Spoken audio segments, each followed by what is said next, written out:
Hi mga kaBEEPS, I'm Sagan, and And welcome. welcome to Welcome BPO to Night BPO Live! Night Live. That's as synchronized as it can get. Yeah. That's it. That's it.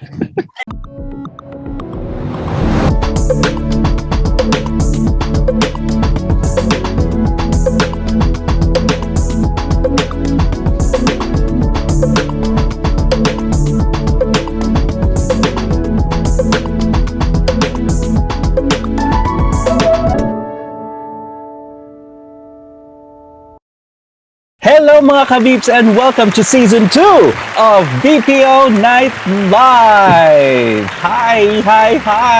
And as promised, hello mga kaBEEPS. I missed you guys. Gary, Apple, miss you. So we have Right, been on break and for how many weeks now? Or months? A couple of Has it been weeks. like two About a month. or more than a month? I think like 6 weeks.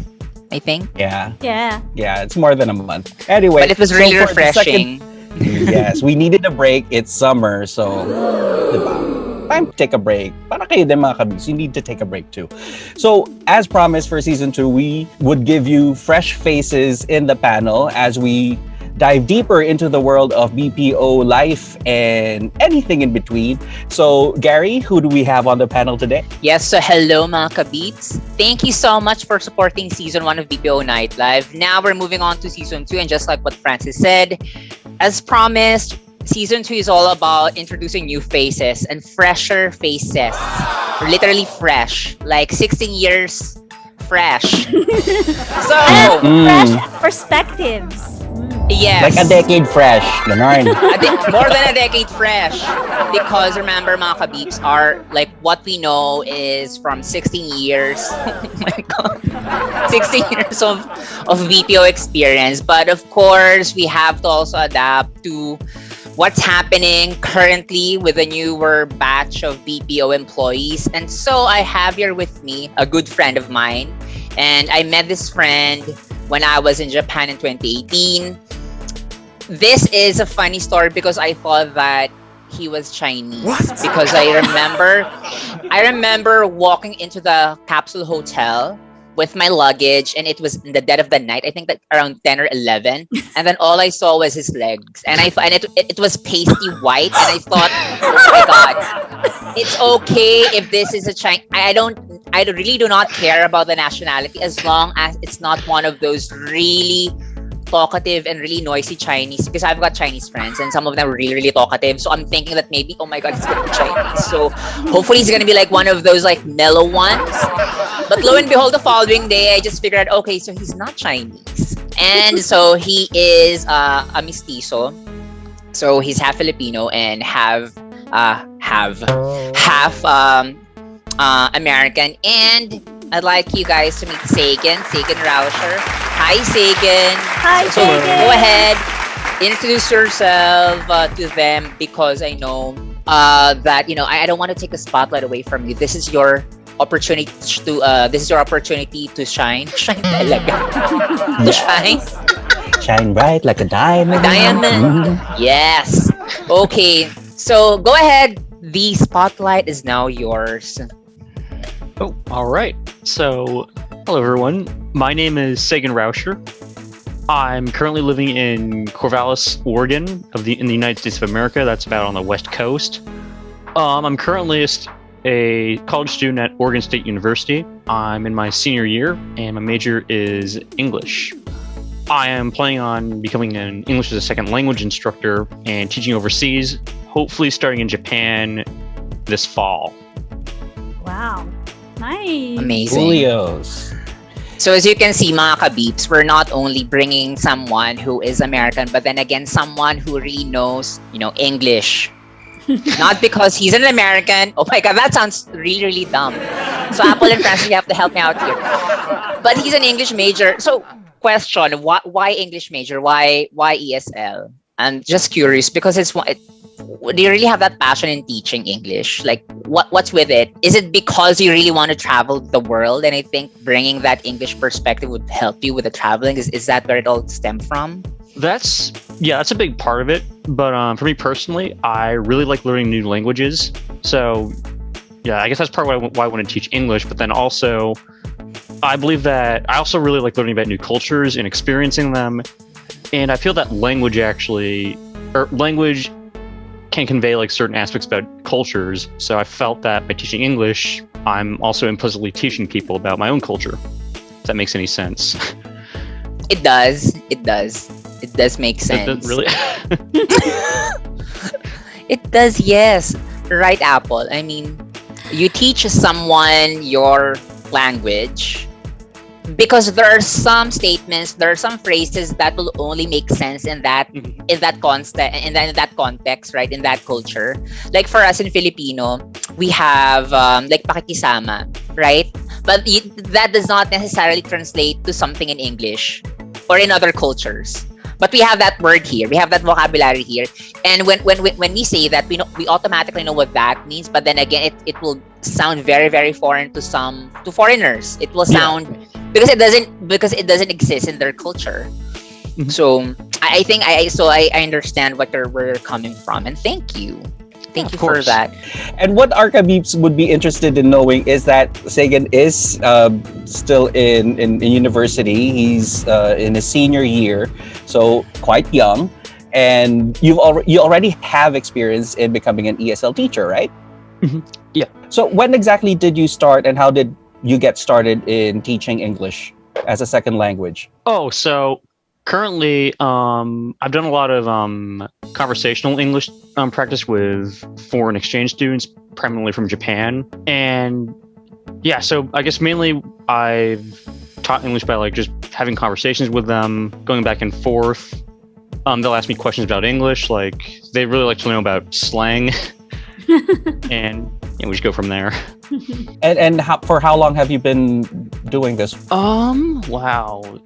I guess since about 2018, I've been doing this with Oregon State. So it's been a few years. Well, and I'm pretty sure you have some anecdotes of your experiences with the people that you speak with, like, you know, funny things that they may have asked you or interesting things that they and any like unique requests that they'd like to know about.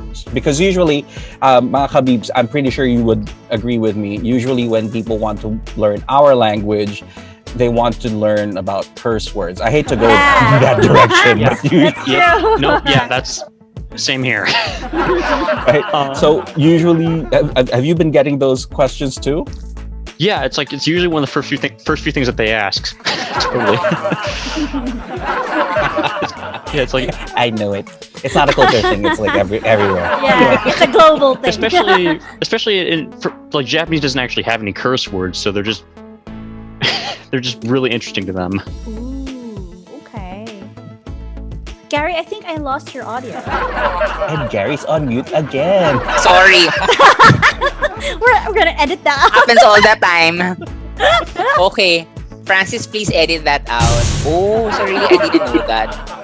Or I think Sagan, I think you said that to me, but I just forgot. So they don't have, because Japan, they're very polite, diba?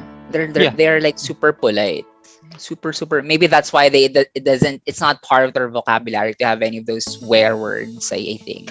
Pretty much. Like, I mean, the worst you can do is tell someone to go die, but there's nothing on the level that we have, I guess, or in English. That's interesting. Yeah, Filipinos like to swear a lot. Yeah. They're We mostly swear a lot. Spanish, to be honest. Right? Like they're mostly Spanish words that we just adopt. Let us not say that out loud here. They're not gonna say it. We're just Editor. That's the source. Well, actually, yeah, it's true. I'm curious, Sagan. Are your students mostly like Japanese, or have you had like an array of Asian folks, or maybe people who are not Asian as well? Primarily Japanese. I work with the Japanese program at OSU. Specifically. Okay, that's cool. Yeah. So Sagan is also very fluent in Nihongo, in Japanese. Don't give me that much credit. You know what, mga kaBEEPS, every time, let's say, I remember when we went to almost everywhere. I think when we went to Odaiba. No, remember Hinmonji Temple? Sagan, we went there. Hinmonji or Homonji Temple? and then we got lost somewhere with the train station because you have to step out of the train station and then you have to walk like a few meters away just for you to get to the other station going to that temple. And then we were asking the bus conductor, no, sorry, one of the traffic aides, and automatically, so I asked like sumimasen, blah blah blah blah blah, and then the traffic aide automatically assumed that I know a lot of Nihongo, and then I was with Sagan, and then all that I did was I have to give him a nudge because he's fluent. So they were all surprised that he was the one, translating everything for me. So it's so funny. That's So ironic. You made the I white actually dude don't remember translate. So yes. So automatically, when you're in Japan, you're Asian, they will automatically assume if you know a few Japanese words or phrases, they will automatically assume, I guess, that you know their language. And then they were just really caught off guard that this American guy knows like a hell lot more than I do. It's so funny. I remember that. It is just so funny. Very, very strange. It's so super ironic to be hearing. I think at the back of their minds, they're like, oh my God, and you call yourself an Asian? How dare you travel to Japan without knowing any Japanese words? Just sumimasen, that's all. God. Anyway, so I gave you that little cheat sheet, didn't I? I think, like when you left to Haneda, right? I have the cheat sheet. You still have it? I still have it. Yep. Cool. I have no use for it though here. Yeah, figures. Maybe when That we is part all of my go to travel Japan. souvenir. One day, I will Yes. pass it on to you guys. Okay, so I think Sagan, one of the things that we want to know from you is that since you grew up there and during the time wherein you were growing up, the BPO industry was also growing here like vastly. I think unlike in the 90s, the BPO doesn't exist yet. So during that time, when let's say I think your father would call the providers, it will always be routed to someone in the US. Whereas nowadays, it's always going to be picked up by someone either in India or here in the Philippines. So growing up, or let's say like right now, have you ever had any, call center experience, any phone rep experience? Perhaps you want to share some stories about that, and then perhaps we want to like dissect what could have possibly gone wrong with that interaction. Gone wrong talaga. Can we not just praise a person for being okay? Or Yeah, of really course. good, like gone well. All right, so I guess the ones that have stuck out with me are like experiences with Nintendo's phone providers. Like I've called them a couple times for technology issues with their devices, and often what happens is that they greet me, we exchange some pleasantries, then they ask me a question from like a script, and if that doesn't work, they just tell me to email this other person, or like or that they can't help me any further. And it's like, I guess I would have rather that they came out with that like that they can't help me like right away, as opposed to just like giving me the runaround initially. I don't know, like I guess it just the conversation just felt very inflated, and there's just a lot of unnecessary dialogue. If it makes any sense. It doesn't feel like So it's- you're talking to someone, like actually having a conversation, like natural. No, yeah, they're just reading off of Yeah. a script. And like So it kind Oh, of So it kind of feels like instead of really speaking to someone about a specific problem, it just feels like you've gone to a website and just going down through a couple of bullets. yeah, exactly. Like I could have gone to the website and Yikes. gotten the same information from there. Yeah. so the transaction for that call, it tends to be really, really contrived, I think. No, it sounds contrived. Like they're just really trying to Yeah, force to have that exactly, yeah. conversation. Mm. Actually, I like what Sagan said about we tend to beat around the bush. I think that's Mhm. not the way Americans are. I think we need to be more direct. So I think in that sense, that did not change from 16 years for the last I've 16 actually- years. I was going to say that I felt that that's actually an issue with American VPOs, whereas if I call someone from, I really hate to praise, but if I call it, Don't worry, we're gonna bleep it. okay, yeah. So I was talking to a representative from, and it got routed to someone in India, and they were very like direct and to the point as to like what the problem was, what they could do to fix it, and like I had a solution like within like 5 minutes of calling them, which the Nintendo employee just gave me the runaround.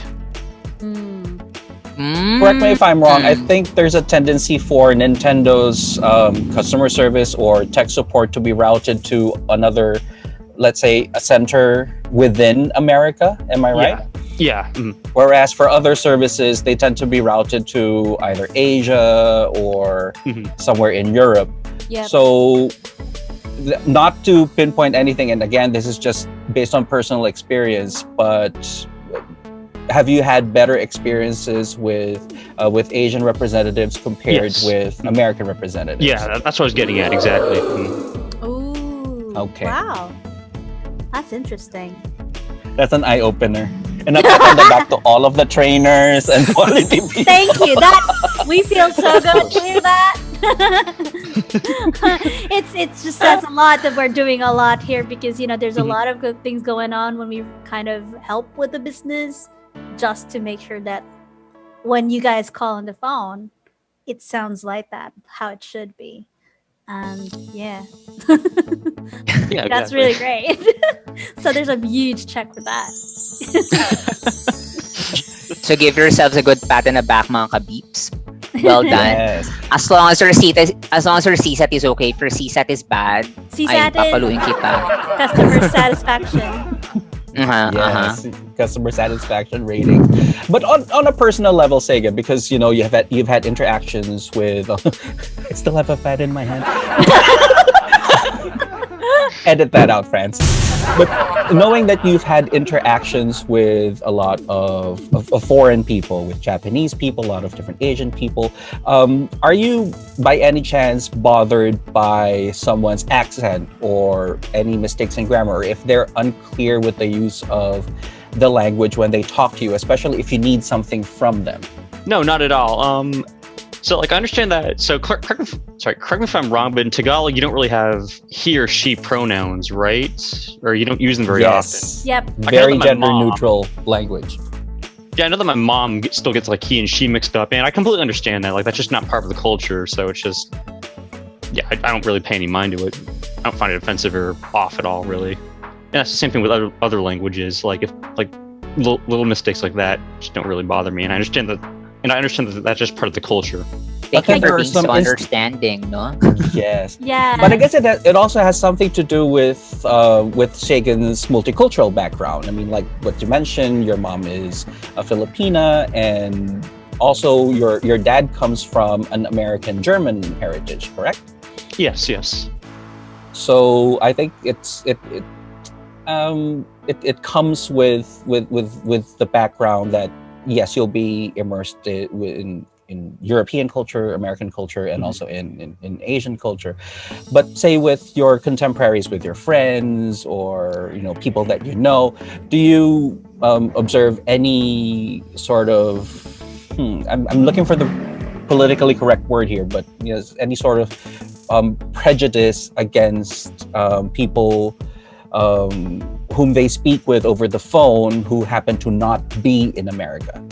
Wait, so just to make sure, you're asking if like I've noticed any prejudices with like my friends or whatever when talking over the phone? Or? Yeah, like when they're talking to people, say on customer service, do they like make any comments like, what, this person sucks because I can't really understand them. Yeah. I don't Like I don't they're really not like States, yeah. I don't really like getting routed to a specific country or something like that. Mm-hmm.